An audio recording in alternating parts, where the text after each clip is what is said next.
Good evening friends, कैसे हैं आप लोग। आशा करता हूँ आप लोग स्वस्थ होंगे, मस्त होंगे फ्रेंड्स, और अपनी इंग्लिश की प्रैक्टिस में खूब ध्यान लगा रहे होंगे फ्रेंड्स। आज हम प्रश्नवाचक वाक्यों में सहायक क्रियाओं से प्रारंभ होने वाले प्रश्नवाचक वाक्यों की रचना हमने देखी। ठीक है, सहायक क्रिया प्लस कर्ता, काम करने वाला, प्लस क्रिया। ठीक है फ्रेंड्स, चलिए अब इसके बारे में हम विस्तार पूर्वक जानकारी हासिल करते हैं फ्रेंड्स। और इस रचना के अनुसार बनाए गए वाक्य भी हमने देखे।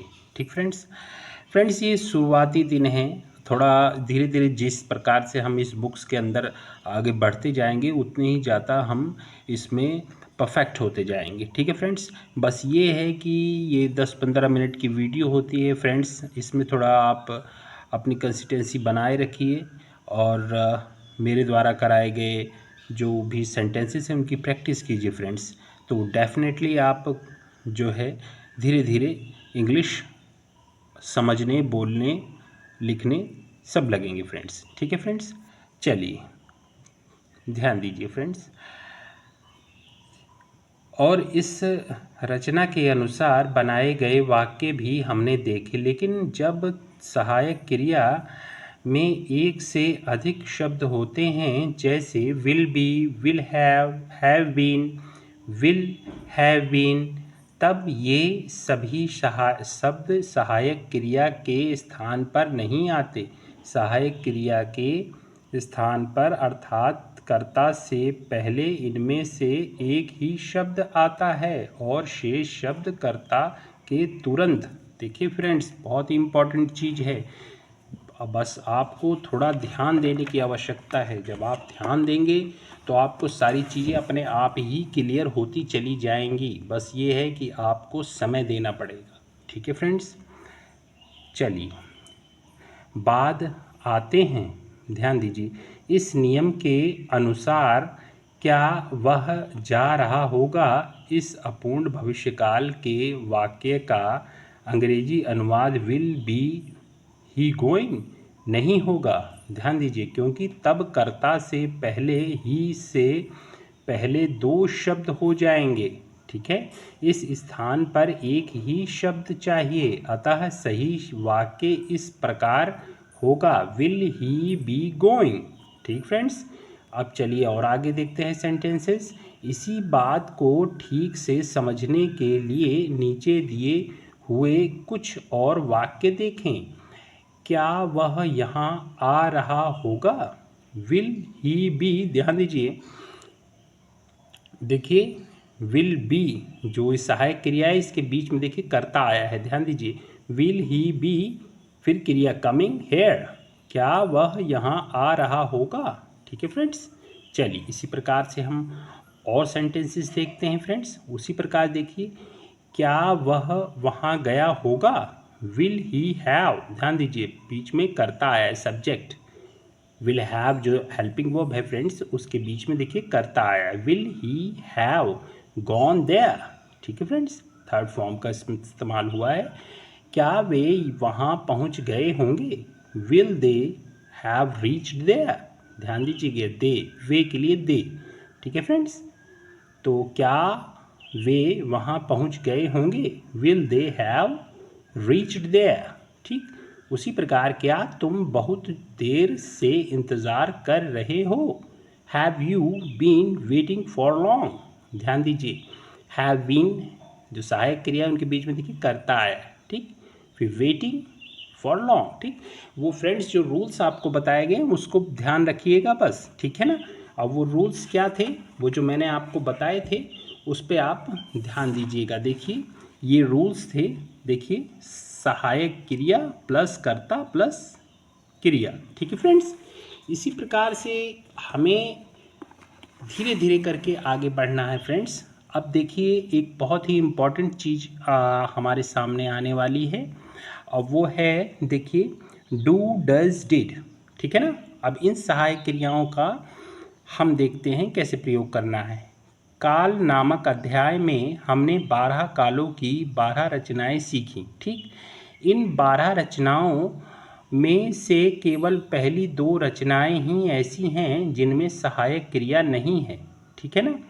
सहायक क्रिया से रहित पहली रचना यानी समान वर्तमान काल की कर्ता प्लस क्रिया का पहला रूप, ध्यान दीजिए फ्रेंड्स, आपको ध्यान होगा, तथा दूसरी रचना यानी सामान्य भूतकाल की कर्ता प्लस क्रिया का दूसरा रूप। इन दोनों रचनाओं के अलावा अन्य किसी भी काल की रचना में सहायक क्रिया का प्रयोग होता है। ठीक है फ्रेंड्स, ध्यान दीजिए। जैसे समान भविष्यकाल में विल, अपूर्ण वर्तमान काल में एम इज आर, ठीक है, अपूर्ण भूतकाल में वाज वर आदि का। ठीक है फ्रेंड्स, बहुत ही बेसिक तरीके से इसमें इंग्लिश समझाई गई है फ्रेंड्स, बहुत ही हमारी मातृभाषा में हर चीज़ बताई गई है फ्रेंड्स। बस आपको ध्यान और प्रैक्टिस करने की आवश्यकता है फ्रेंड्स। सामान्य वर्तमान काल तथा सामान्य भूतकाल की रचना में सहायक क्रिया नहीं होती, फिर भी प्रश्नवाचक वाक्य में सहायक क्रिया लगेगी। तो जब समान वर्तमान काल तथा समान भूतकाल के वाक्य में सहायक क्रिया की ज़रूरत होती है, तब किस सहायक क्रिया का प्रयोग होता है, यह अब हम देखेंगे। चलिए फ्रेंड्स, सामान्य वर्तमान काल, सामान्य भूतकाल में किस सहायक क्रिया का प्रयोग होता है, ये अब हम देखेंगे। ध्यान दीजिए फ्रेंड्स। सामान्य वर्तमान काल, सामान्य वर्तमान काल के प्रश्नवाचक वाक्य में डू, डज इन सहायक क्रियाओं का प्रयोग किया जाता है। ध्यान दीजिएगा फ्रेंड्स। डू डज में क्या फ़र्क, अब फ़र्क क्या है चलिए देखते हैं। डू और डज में वही फ़र्क है जो गो और गोज़ में है। ठीक, गो और गोज़ का फ़र्क कम और कम्स के फ़र्क के समान है। कम और कम्स तथा गो और गोज़ का फ़र्क आप जानते हैं। क्रिया को एस कब लगाया जाता है यह आपको मालूम है। ठीक, जिस कर्ता के साथ क्रिया को एस लगाया जाता है उस कर्ता के साथ डज का प्रयोग होता है। ठीक है फ्रेंड्स, ध्यान दीजिएगा। जिस कर्ता के साथ क्रिया को एस नहीं लगता उस कर्ता के साथ डू का प्रयोग होता है। डज यानी डू को एस लगाया हुआ रूप है। तो फिर डू डज का फ़र्क देखें। चलिए फ्रेंड्स, अब डू और डज का क्या फ़र्क है देखें। एक वचन कर्ता के साथ डज का प्रयोग किया जाता है, जैसे he does, she does, Hari does. ठीक है फ्रेंड्स, वाक्य में डज का प्रयोग होने के बाद मुख्य क्रिया में एस नहीं लगाया जाता, लेकिन आई और यू के साथ डू का प्रयोग किया जाता है और बहुवचन कर्ता के साथ भी डू का ही प्रयोग किया जाता है। ठीक फ्रेंड्स, ध्यान दीजिए, जैसे we do, they do, people do. ठीक फ्रेंड्स, समझ गए ना आप। चलिए आज के लिए फ्रेंड्स इतना ही। अब हम सामान्य भूतकाल का जो है कल अध्ययन करेंगे, क्योंकि थोड़ा थोड़ा करके आगे बढ़ना ज़्यादा ठीक रहेगा फ्रेंड्स। क्योंकि ना आज हमने डू डज और सामान्य वर्तमान काल के बारे में जानकारी हासिल करी फ्रेंड्स। कोई चीज़ आपको ना समझ में आई हो, कोई दिक्कत हो रही हो, तो आप कमेंट बॉक्स में कमेंट करिएगा फ्रेंड्स। उसका पूरी तरीके से मैं कोशिश करूँगा उसका पूरी तरीके से कि वो आपको अच्छी तरीके से वो समझ में आ जाए, उसका सॉल्यूशन करने का पूरा कोशिश करूँगा फ्रेंड्स। ठीक है फ्रेंड्स, और आपको आज का लेसन कैसा लगा कमेंट बॉक्स में कमेंट करके ज़रूर बताइएगा फ्रेंड्स। और मैं आपको कुछ सिखा पा रहा हूँ या थोड़ा बहुत आप नॉलेजेबल मुझसे चीज़ें सीख पा रहे हों तो प्लीज़ चैनल को सब्सक्राइब कीजिएगा, बेल आइकन को प्रेस कीजिएगा फ्रेंड्स। आपका दिन शुभ हो फ्रेंड्स, धन्यवाद।